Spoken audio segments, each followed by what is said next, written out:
para poder, listo, para poder subir el video posteriormente, que ustedes también tengan la posibilidad de volver a verlo si creen que tienen alguna duda, o para los compañeros que no puedan verlo, entonces que también les quede allí. Bueno, entonces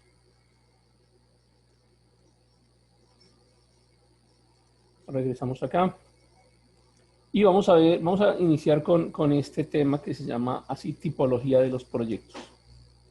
Básicamente, cómo clasificamos los proyectos.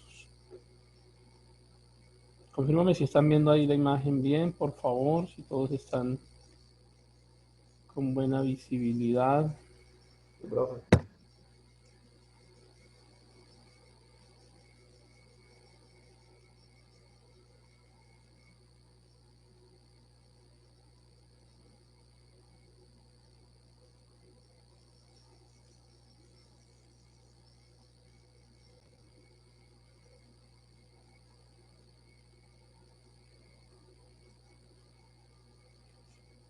Bien, ahí estamos entonces. Tipología de los proyectos. Y vamos a clasificarlas en dos grandes grupos, según la finalidad del estudio que vayamos a realizar y según el objeto de la inversión. Ahora, cuando decimos finalidad del estudio, pues en el fondo es qué buscamos con este proyecto, porque no siempre un proyecto tiene que ser específicamente de inversión. La idea es que la mayoría de los proyectos están relacionados con un rendimiento económico, incluso los proyectos que puedan llegar a presentar las entidades sin ánimo de lucro, las fundaciones. Ustedes de pronto encontrarán que hay una fundación o que hay una entidad que se encarga básicamente de prestar servicio social para niños o para personas desplazadas o cualquier tipo de objeto social que tenga pues una función de ayudar a través de su gestión a grupos vulnerables. O también van a encontrar, por ejemplo, algunos grupos culturales, algunos grupos, por ejemplo, que se relacionan con el arte, con la música, con la danza, cualquier tipo de proyecto que esté relacionado, por ejemplo, con la protección de la naturaleza. Hay una gran cantidad de proyectos que no específicamente tienen que estar diseñados para ganar dinero, pero muchos de los proyectos pues sí tienen esa cualidad, que son proyectos de inversión y que si vamos a invertir un dinero, un capital, pues la idea es que ese capital se multiplique, que el dinero se multiplique y se produzca pues una utilidad. Entonces desde ese punto de vista se puede analizar cuál es el impacto del proyecto. Si es un estudio o un proyecto más bien del cual esperamos tener un rendimiento económico, evidentemente pues que debemos orientarlo hacia toda esta área financiera, hacia cuáles van a ser los porcentajes de utilidad, si realmente vale la pena invertir el dinero en este proyecto o si mejor invertimos el dinero en otra opción. Una vez hemos realizado el estudio y hemos hecho la evaluación del proyecto, podemos determinar si queremos que el proyecto continúe allí en esa siguiente fase, o lo suspendemos porque nos damos cuenta que mejor nos quedamos con la plata en el banco o mejor hacemos otro tipo de inversión porque nos va a ofrecer una mayor rentabilidad.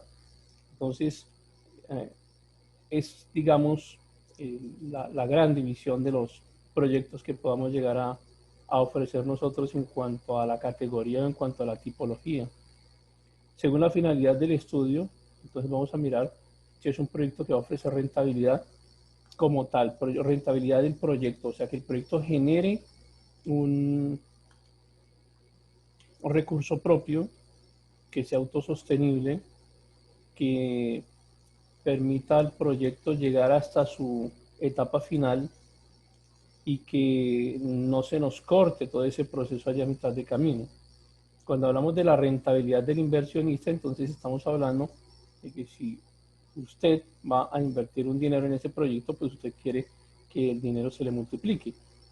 Y decía hace un momento, pues yo debo saber qué pasa si pongo mi dinero en una cuenta de ahorros o invierto en un CDT o invierto en una acción o invierto en cualquier otro tipo de recurso que me genere una mayor utilidad.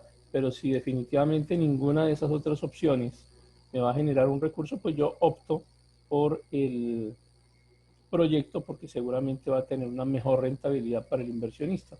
Y la capacidad de pago se refiere pues a que el proyecto sea autosostenible, como decíamos, pero que también tenga la capacidad de generar los gastos necesarios para que llegue hasta el final del proceso y no quedarnos endeudados en la mitad del camino.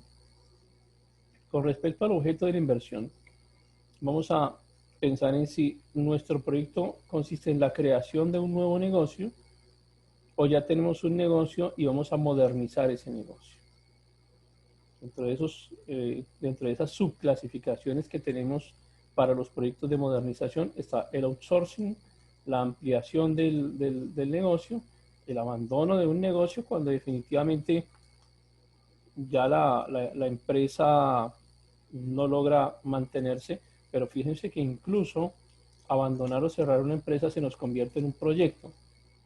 Internalización, si vamos a traer el proyecto que está, por decir algo, se está generando en otro país y queremos traerlo para Colombia, o si estamos hablando dentro del mismo país, tenemos el proyecto en otra ciudad, pero ahora queremos tener una sede en Santa Marta, a eso se refiere el proceso de internalización, y reemplazo, que es cuando pues, el proyecto definitivamente no funciona, pero queremos seguir insistiendo y vamos a optar por una opción de reemplazo.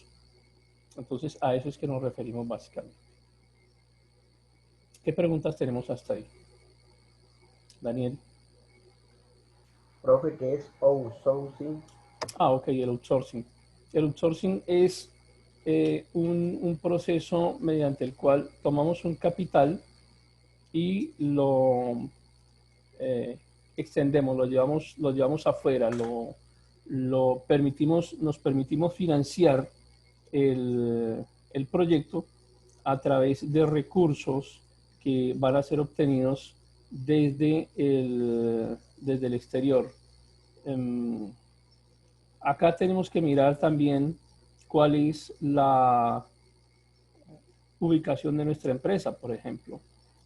Si yo necesito que mi proyecto, por ejemplo, mi proyecto está en Bogotá, pero yo quiero abrir una sede en Santa Marta. Entonces, no quiero venirme para Santa Marta directamente, sino que yo quiero seguir trabajando en Santa Marta, pero ampliar una sede de mi negocio. Tengo un restaurante, por ejemplo, y tengo mi restaurante principal en Bogotá y quiero abrir una sede en Santa Marta. Entonces hago un servicio de outsourcing. El outsourcing básicamente se va a entender como eh, una subcontratación. Es Es como fuera de decir, donde está el proyecto actual.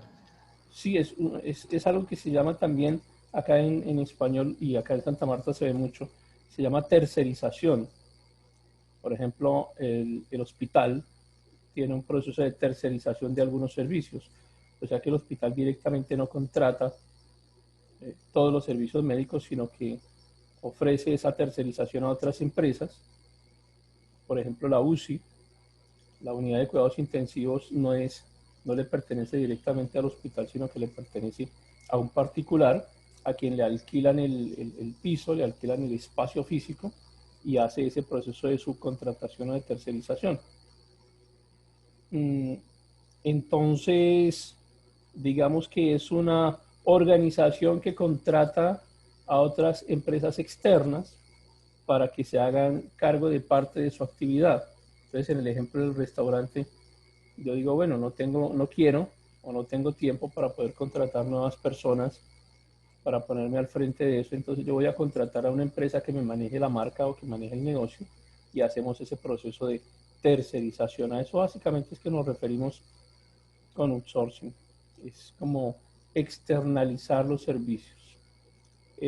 Está muy de moda ahora, sobre todo pues con este tema de que uno quisiera, por ejemplo, tú tienes tu negocio y quisieras abrirlo en otro país, o lo haces a través de un proceso de tercerización. Básicamente es eso.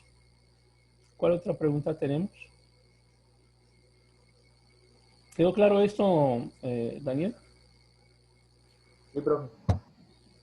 Nicole, ¿está todo claro hasta ahora? Sí, profe, por el momento sí. Bueno, permíteme. Por acá, ¿quién más está? Olga Lucía, ¿cómo estás? Hace rato no te veía. Bueno, todavía no te veo, pero por lo menos estás por acá. Y Steven, ¿alguna pregunta? No, profe, no.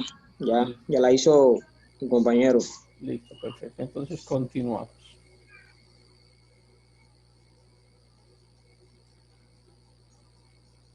Vamos a hablar entonces ahora de que, pues, si tú quieres abrir tu negocio que está en Bogotá y quieres poner una sede en otra ciudad, pues tú no te vas a meter a la loca enseguida, pues, como digamos, llevado por la emoción, sino que hay que generar lo que se llaman estudios de viabilidad. Saber si vale la pena diseñar ese nuevo proyecto. Bueno, la idea no solamente es el diseño, sino qué va a pasar al final del proyecto. Anticiparnos sobre cómo va a resultar. Daniel, ¿estás trabajando todavía con el tema de comidas? No, profe, ya no. Ya no, bueno, entonces supongamos que alguno de ustedes dice, se decide que quiere abrir un restaurante y el restaurante lo quieren abrir acá en Santa Marta. Pero ¿qué tan viable es abrir un restaurante en este momento? Recién terminada la cuarentena, entre comillas, sabiendo que hay una cantidad de restricciones para los servicios de alimentación, ¿qué tan viable puede ser? Entonces alguien pensará, bueno, de pronto conseguimos un local económico, es probable que no tengamos mucha competencia, de pronto otra persona piensa al contrario, tenemos mucha competencia por los procesos de venta de comidas a domicilio, es decir, fíjense que hay una cantidad de variables que uno tendría que entrar a analizar y pensar solamente en una de ellas, guiarse por una de ellas, pues no sería tan razonable desde el punto de vista de que lo que se va a hacer es utilizar una cantidad de dinero que probablemente pueda llegar a perderse de forma definitiva y pues nadie quiere perder dinero, ¿cierto? Entonces la idea es que el proyecto pues se analice en todos sus componentes. Ahora durante el transcurso del programa, durante el transcurso de estas semanas, vamos a ir decantando eso, vamos a ir definiendo cuáles son los aspectos que son importantes para analizar dentro de un proceso de estudio de viabilidad. Pero básicamente 4 aspectos básicos que son los que les dejé textualmente aquí en esta pantalla. ¿Quién toma la decisión? ¿Quién decide si se va a hacer un proceso de inversión? Debe haber alguien que tome la decisión, ese decisor. Puede ser un inversionista, es decir, si usted tiene el dinero y usted quiere hacer ese negocio, usted es el inversionista. Pero puede ser un financista quien tome la decisión. Es decir, usted tiene la idea, usted quiere montar el negocio, usted sabe preparar la comida internacional que quieren vender, usted tiene conocimiento de cómo funciona, pero no tiene dinero. Entonces consigue un financista. El financista solamente va a aportar dinero, pues no tiene idea de cómo funciona el negocio o tiene una idea general, pero no sabe cómo preparar los platos, por ejemplo. O no puede entrar en detalles sobre cómo preparar ciertas bebidas. No puede entrar en detalles. Eso lo sabe el otro socio o la persona que tiene la idea de negocio. En este caso, el decisor puede llegar a ser el inversionista porque al fin y al cabo es quien más se ve afectado ante una falla en el estudio de viabilidad o ante una quiebra de un proyecto que se inició pues con una mala toma de decisiones. Entonces, pues si yo tengo la idea y no funciona, al fin y al cabo no estoy perdiendo nada, pero quien va a perder el dinero es el financista. De manera que allí encuentran ustedes una diferencia entre un inversionista y un financista. El inversionista tiene el dinero, tiene la idea y ejecuta el proyecto.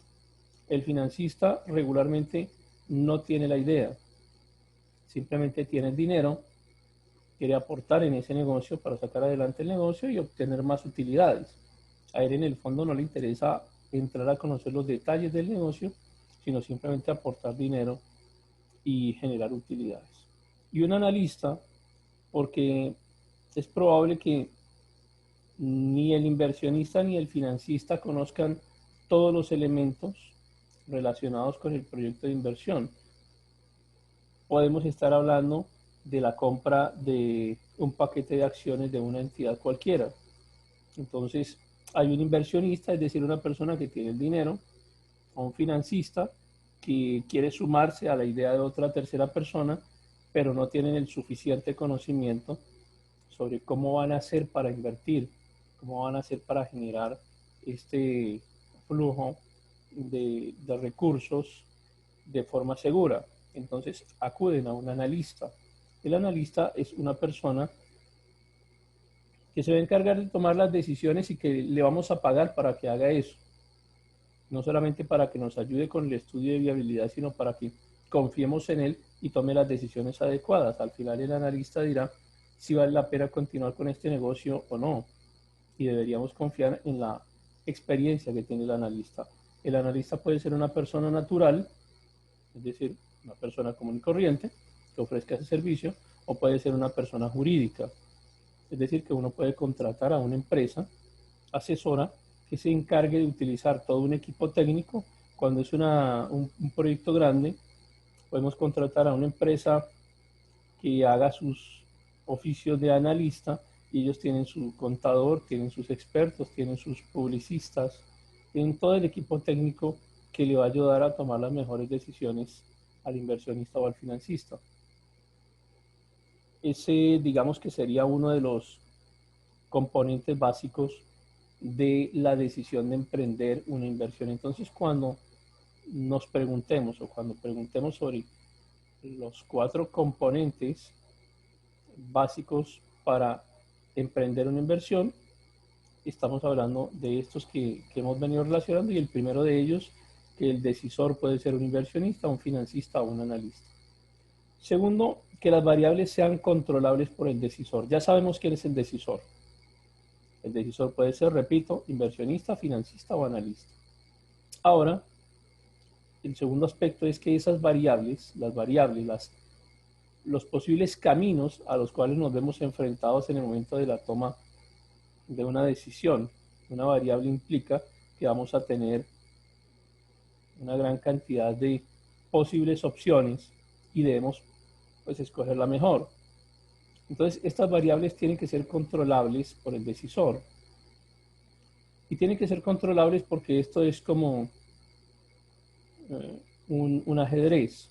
Yo debo saber cuáles piezas utilizar, cómo se mueven y en qué momento utilizarlas.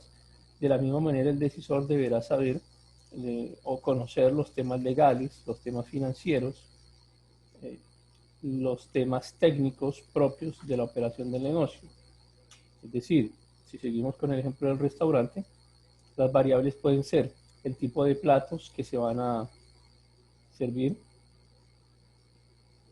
de acuerdo al estilo de comida que vayamos a ofrecer, pero también en dónde va a ubicarse ese negocio. Lo vamos a poner en la playa, lo vamos a poner en el centro, lo vamos a poner en un barrio. Fíjense que cada una de esas variables hace que el proyecto tome un rumbo hacia su fracaso o hacia su éxito. ¿Cuánta cantidad de dinero vamos a invertir? ¿En qué momento se va a invertir? El tipo de loza, de platos que vamos a utilizar en el restaurante. O sea, las variables pueden ser unas variables macro o unas muy pequeñas, pero al final todas ellas contribuyen al estudio de viabilidad. Entonces las variables deben ser controladas por el decisor, que pueden hacer variar el resultado de un mismo proyecto. Entonces, este decisor, decimos, debe ser una persona que tenga los conocimientos suficientes, no solamente para controlar las variables, sino para hacer un análisis integral de ellas.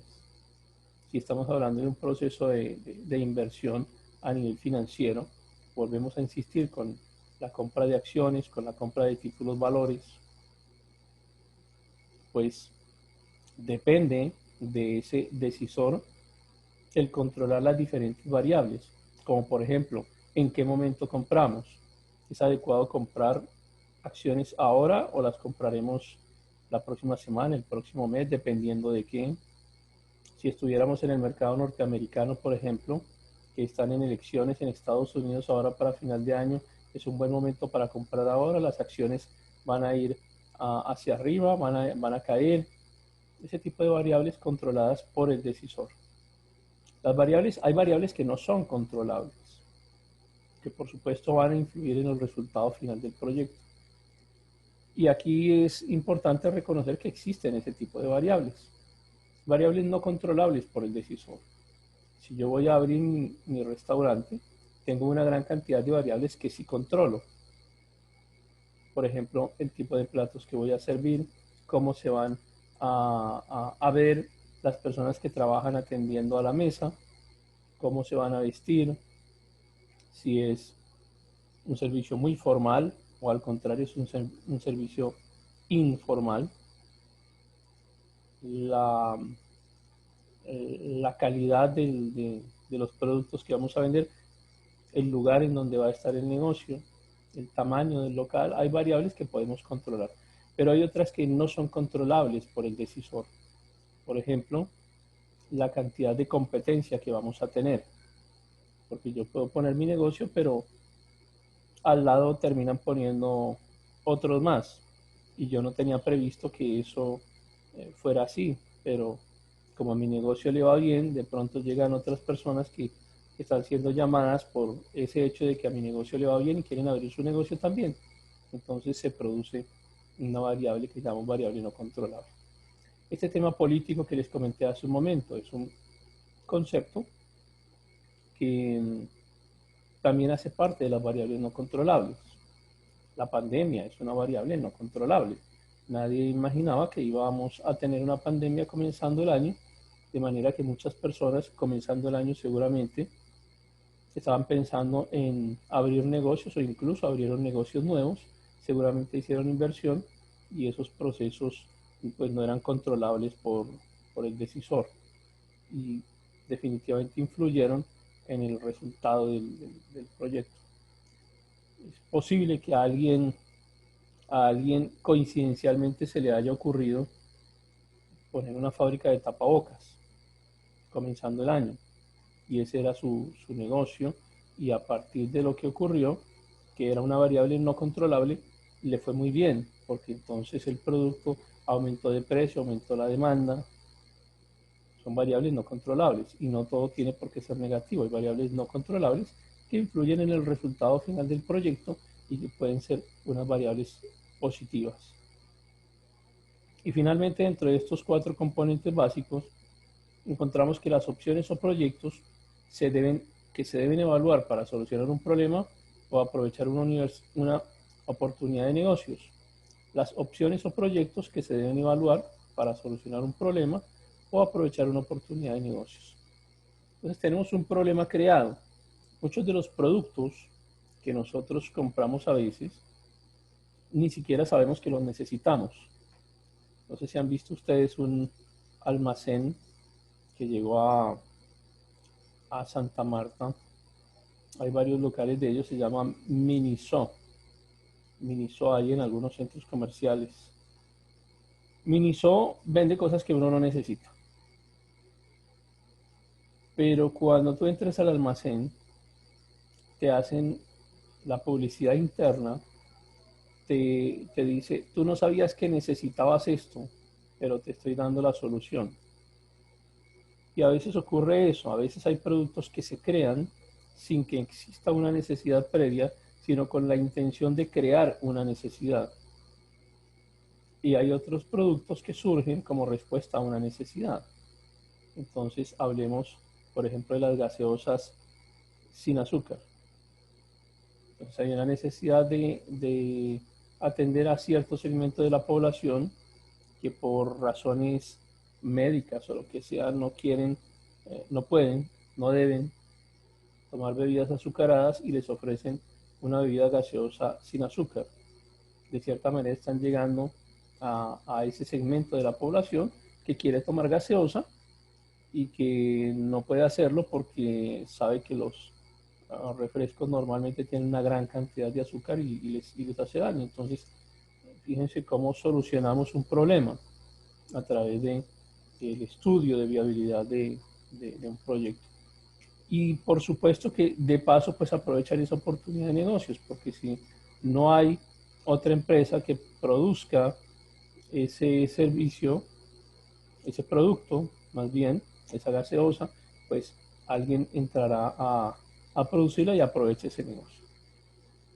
Aprovechar la oportunidad de negocio, como por ejemplo los equipos de seguridad industrial el día de hoy, relacionados con la protección en medio de la crisis de salud, o por ejemplo la oportunidad de negocios que se creó con las personas que hacen domicilios o las empresas que ofrecen el servicio de domicilios. Se creó una oportunidad de negocio debido a que por la restricción no podíamos movilizarnos y era mucho más necesario tener la oferta de una empresa o de una persona que pues, tuviera la posibilidad de movilizarse. Entonces estos 4 factores, cuando ustedes los analizan, les van a permitir comenzar a tomar de forma muy general, muy básica. Todavía, digamos, no hemos hecho ningún tipo de estudio serio, solamente estamos viendo de forma muy general quién va a tomar la decisión, cuáles son las variables que van a poder ser controlables, cuáles variables no serán controlables, o por lo menos entender que vamos a tener unas variables no controlables, y cuáles son esas posibles soluciones que vamos a darle a nuestros compradores, o cuáles son las oportunidades de negocio que se están presentando. Es un estudio de viabilidad muy general. Todo este material que están ustedes viendo lo tienen allí en el libro que está publicado en el campus virtual, y que sugiero que lean el capítulo completo para que mejoren todavía la información que están recibiendo en este instante. Clasificación de los estudios de viabilidad. Entonces, ¿cómo los vamos a clasificar? Y digamos cuáles son los componentes que van a ser parte de ese estudio. Y más que una clasificación como tal, son, digamos, unos capítulos integrales del proyecto de inversión.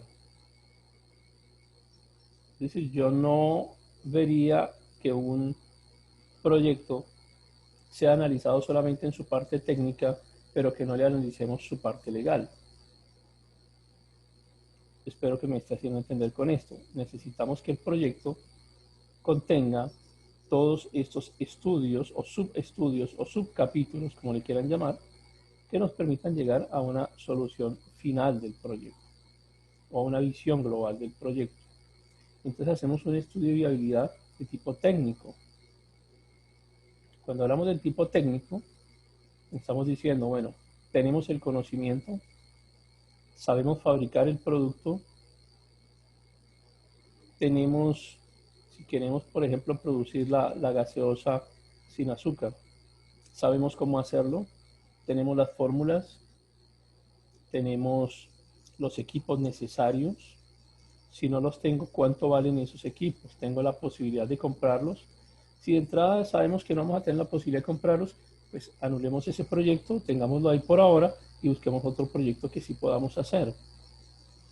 Quiero, por ejemplo, tener un local de reparación de vehículos automotores. Tengo la técnica, es decir, sabemos cómo reparar automotores. Yo puedo, recuerden, me voy a devolver un poquito. Recuerden que el decisor puede ser un inversionista o un financista o un analista.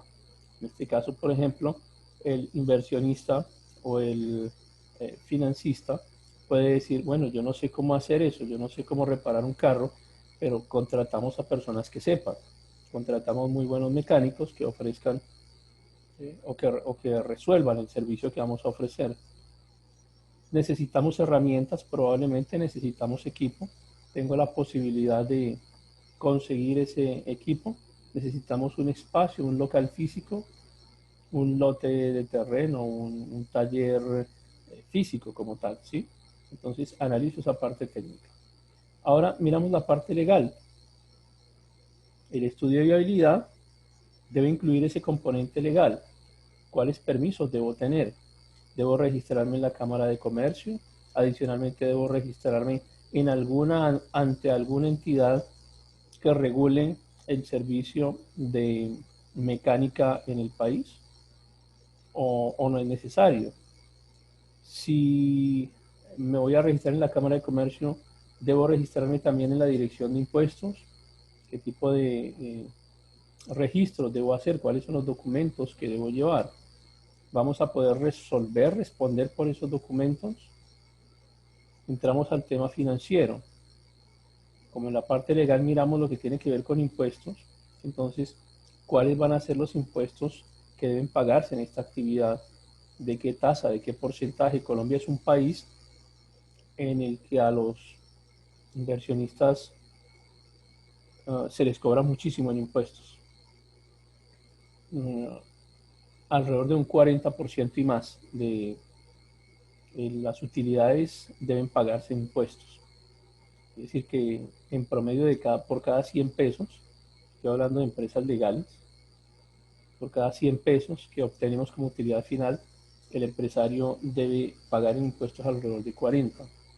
Es realmente bastante. Es uno de los países en donde hacer empresa, hacer emprendimiento es muy complejo, justamente porque el Estado presiona demasiado la caja, los impuestos para los inversionistas.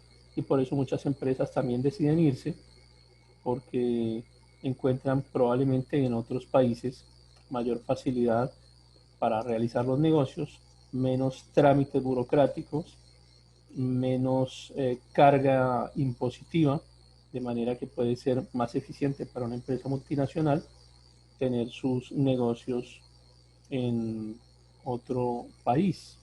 Es por eso que muchas empresas, por ejemplo, deciden abrir sus sedes en China, porque China tiene esa característica.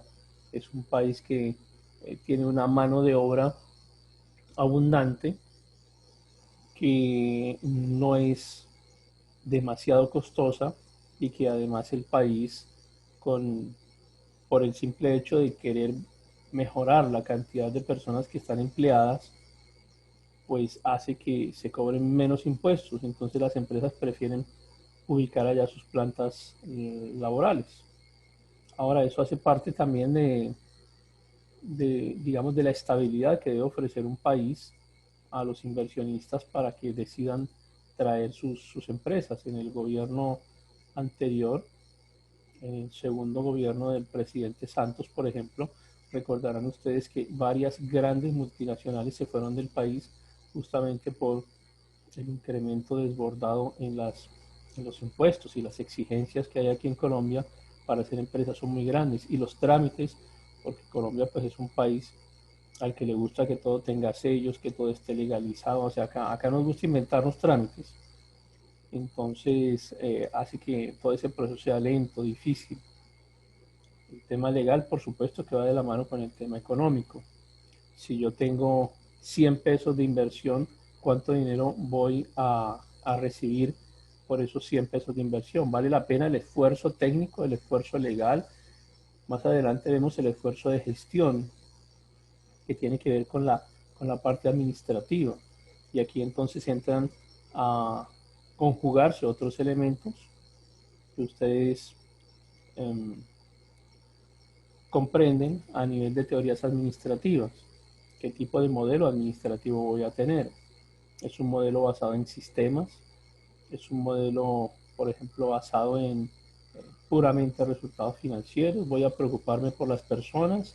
¿Hasta qué punto puedo pagar unos sueldos o unos salarios que sean adecuados? ¿Qué tipo de modelo administrativo en general voy a manejar allí? ¿Va a ser una gestión remota? ¿Voy a tener a una persona que esté ahí al frente del negocio, o voy a enviar a alguien de mi ciudad o de mi país para que vaya a atender esa sede en otro país o en otro lugar, o voy a estar yo personalmente atendiendo el negocio. El estudio incluirá un segmento de análisis de la política, pero acá podemos, a pesar de que no lo diga el cuadro, vamos a hacer una subdivisión en dos áreas, las políticas internas y las políticas externas. La política interna, que está relacionada a la forma como nosotros nos vamos a proyectar socialmente como empresa, nos vamos a proyectar en el espacio urbano en el que estamos. Vamos a hacer una empresa que se aísle del entorno, una empresa de estas que construyen muros altos y que no se sabe qué pasa adentro de la empresa porque no hay ningún tipo de comunicación con el medio. O intentamos ser una empresa amigable, si no de puertas abiertas, por lo menos que a través de los mensajes de las piezas publicitarias invitemos a la gente a que conozca de la empresa y a que se sienta que la empresa hace parte de las raíces culturales. Es así como por ejemplo, un claro modelo en este sentido lo hace la empresa Bavaria, especialmente con el patrocinio de la Selección Colombia. Casi que uno asocia a Bavaria con fútbol, de manera que es a través de esa sensación, de ese sentimiento de patriotismo que logran influir socialmente y hacer parte del país, del país cultural. Miren ustedes lo que sucede recientemente con el caso de la empresa Bianca, una empresa que definitivamente nació en Colombia, que hizo parte de un conglomerado económico muy influyente, que era es el Grupo Santo Domingo, que el Grupo Santo Domingo vendió a esta empresa, insisto, Avianca nació en Colombia, nació con el nombre de Scatta, se llamaba Scatta, en la ciudad de Barranquilla, una empresa que fue evolucionando y sin la cual no puede haber transporte en Colombia. Si ustedes suprimen a Avianca, a pesar de que ya no sea una empresa colombiana, porque ahora es una empresa extranjera, pero si ustedes suprimen a Avianca de Colombia, prácticamente nos quedamos sin la posibilidad de hacer carga, transporte de pasajeros, porque no existe otra empresa aérea en Colombia que sea capaz de asumir todos los vuelos y todas las líneas que cubre Avianca en este momento. Entonces, a pesar de ser una empresa extranjera ahora, pues está tan metida, tan arraigada en la cultura colombiana, que muchos la sienten como propia, le sienten cierto aprecio a la empresa por esa historia, porque es una empresa que, insisto, a pesar de que ahora sea una multinacional extranjera, pues nació en este país. Lo mismo ocurriría, por ejemplo, con Almacenes Éxito, que nació en la ciudad de Medellín como un pequeño almacén y que ahora pues es una multinacional. Tampoco su capital en este momento le pertenece a Colombia, es capital extranjero, pero igual muchas personas sienten al Almacenes Éxito como parte de la cultura colombiana. Y todo ello viene a confluir ahora en el estudio ambiental. Y esto es clave porque estamos desde hace ya por lo menos unas 3 décadas preocupándonos por lo que pasa con el medio ambiente, qué pasa con la capa de ozono, qué pasa con el aire que respiramos, qué pasa con la protección de las fuentes hídricas, qué pasa con el tema del petróleo, eh, otro tema de moda que es el fracking, la extracción del petróleo a través de esta técnica. Todos estos elementos, porque ninguna empresa, por pequeña o grande que sea, puede desligarse del impacto ambiental, así sea un pequeño restaurante. Podemos criticar a las grandes empresas por el impacto ambiental negativo, por la contaminación del aire, por la contaminación del agua, pero fíjense cómo pasa incluso con un pequeño restaurante. Uno de los factores más contaminantes dentro del sector de alimentos tiene que ver con las grasas. Las grasas, por ejemplo, que surgen de un asadero común y corriente y que son vertidas en los sistemas de aguas negras de la ciudad, y que esas grasas tienden a taponar los sistemas de agua, y que esas grasas también llegan al mar, y que esas grasas contaminan también. Es decir, un pequeño negocio puede ser un factor contaminante importante para un municipio, para una ciudad, dependiendo de su tamaño. ¿Qué preguntas tenemos hasta ahí? Daniel.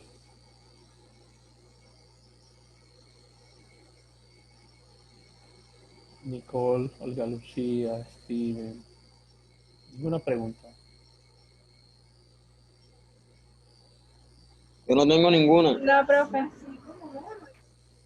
Vale, seguimos entonces.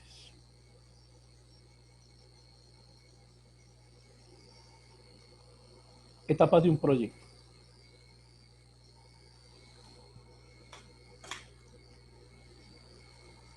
Inicialmente, la idea de negocio.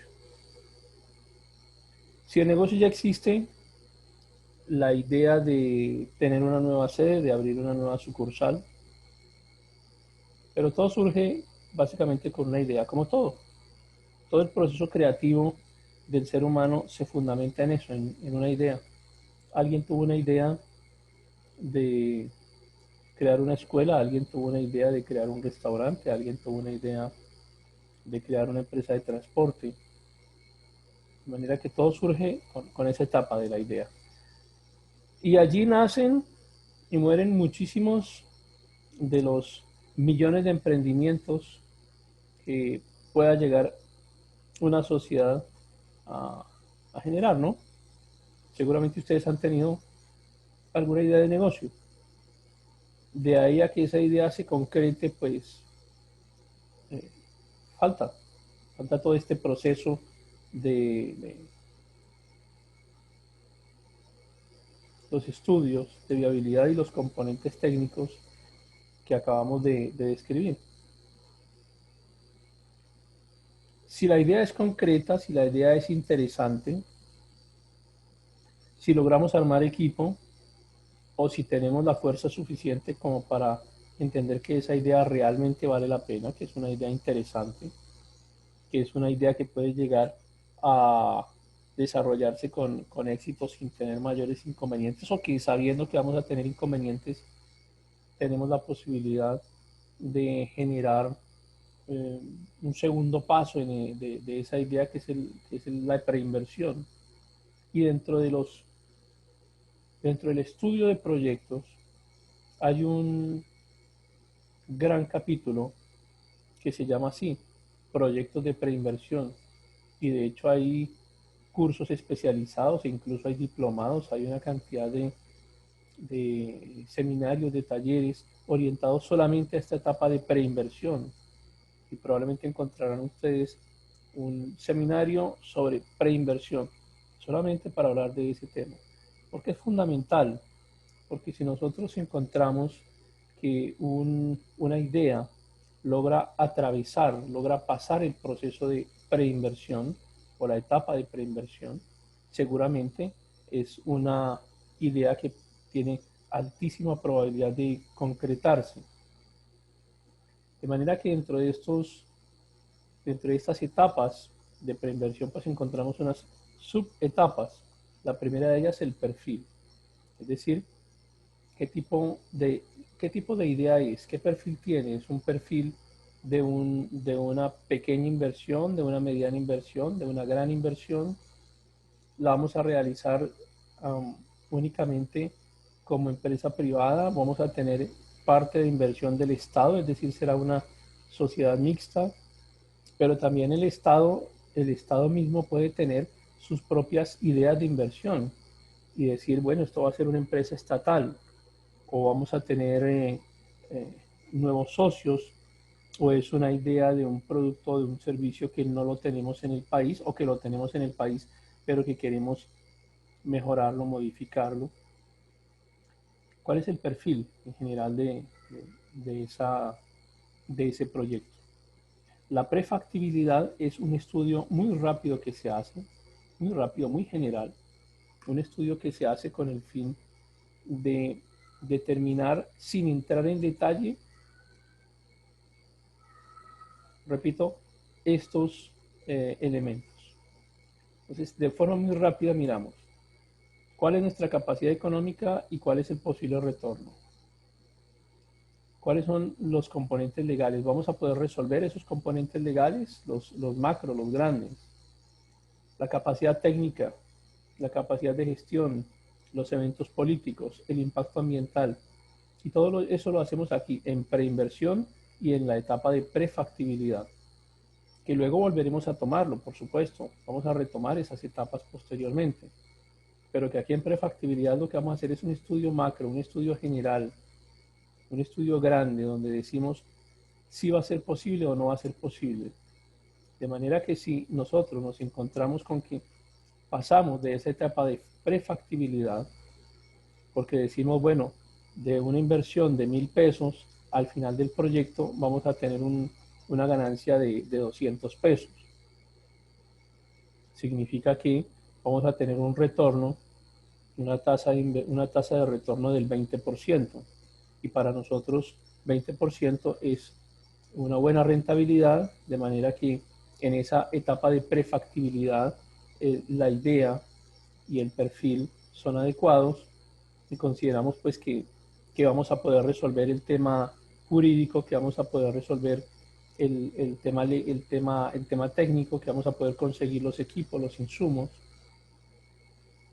Entonces, vale la pena continuar y hacer unos estudios más profundos, que son los estudios de factibilidad. El estudio de factibilidad es un estudio técnico mucho más completo y gran parte de este curso lo utilizaremos para estas dos subetapas de la etapa de preinversión, que es la prefactibilidad y la factibilidad. Vamos a aprender cuáles son los factores fundamentales que nos permitirán definir si continuamos o no continuamos un proyecto, un proceso a través de estos estudios, de estas subetapas. Les insisto, si ya pasamos de la prefactibilidad a la factibilidad, significa pues que realmente está comenzándose a dar luz verde al proyecto y ahora vamos a volver a hacer esto mismo, estos estudios de viabilidad, pero los vamos a hacer ya muy serios, muy decantados, muy precisos. Vamos a moldear mucho mejor la idea, vamos a profundizar realmente en el tema legal y de una vez vamos a comenzar a mirar cuáles pueden ser esos aspectos legales, aspectos técnicos, la capacidad de inversión, el tipo de administración que vamos a tener, las relaciones con la comunidad que vamos a manejar, el impacto ambiental, pero ya mucho más serio, insisto, mucho más profundo, en donde entramos al detalle.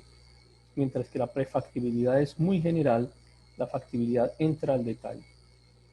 Y si superamos esa etapa de preinversión, en donde ya en el papel todo funciona, porque hasta acá todavía no hemos llevado nada al mundo de lo físico, sino que estamos en el papel, en el mundo de la simulación. Esta etapa de preinversión es como anticiparme, pero ya me doy cuenta, después de todos los estudios que hemos hecho, que realmente vale la pena, que puede ser viable este proyecto y paso de la etapa de preinversión a la etapa de inversión, que es una etapa muy seria, porque es la etapa en donde nos metemos la mano al bolsillo y comenzamos a hacer gastos y comenzamos a contratar personal, a comprar equipos, a comenzar a adaptar el local, a hacer unos gastos que regularmente son grandes y que van a requerir haber tenido la mayor seriedad en la etapa de preinversión, porque acá en la etapa de inversión no podemos entonces entrar a descubrir que la máquina que necesitamos para que la fábrica funcionara, la máquina no la venden en Colombia, sino que la venden en otro país y que además para importarla es muy costoso y que nos van a cobrar una cantidad de impuestos para poder entrar a la máquina o simplemente que no podemos hacer operar esa máquina con la capacidad técnica y con el conocimiento que tenemos. Un ejemplo claro de esto pasó en la ciudad de Bogotá hace unos años, en donde se hizo una inversión grandísima por un equipo concentrador de líneas telefónicas. Lo trajeron de Japón, lo instalaron y una vez aquí instalado el equipo dejó de funcionar. Y no teníamos en Colombia una persona que fuera capaz de resolver el problema técnico que tenía. De manera que tocó traer a un experto japonés para que viniera a resolver el problema.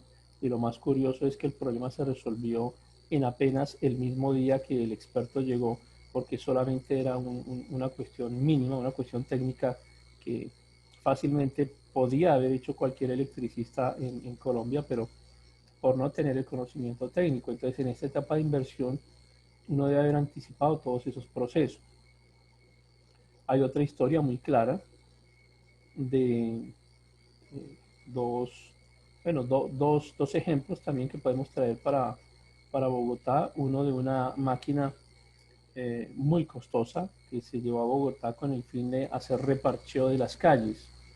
El objetivo era lograr que las calles en Bogotá, porque como se deterioran tanto por el alto flujo vehicular, entonces hay una máquina que era la máquina de reparcheo, una máquina que supuestamente en muy pocos minutos lograba llenar los huecos y hacer un excelente trabajo, que al final resultó un verdadero desastre. La máquina no sirvió.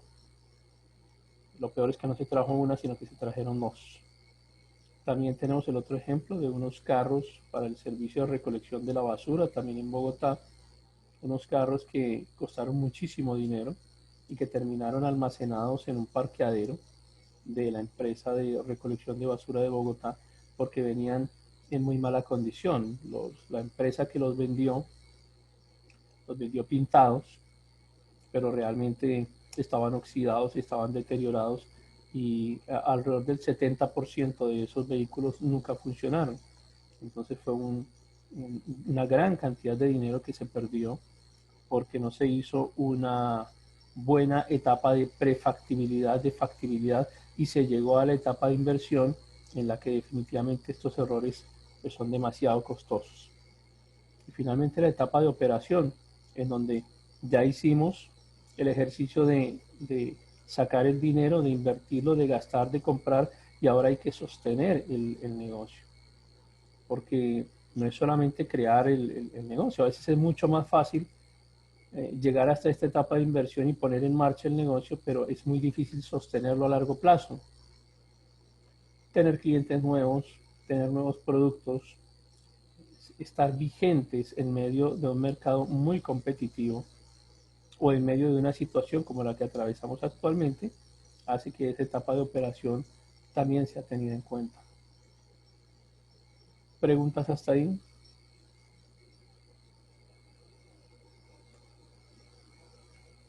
Nadie pregunta. Bien.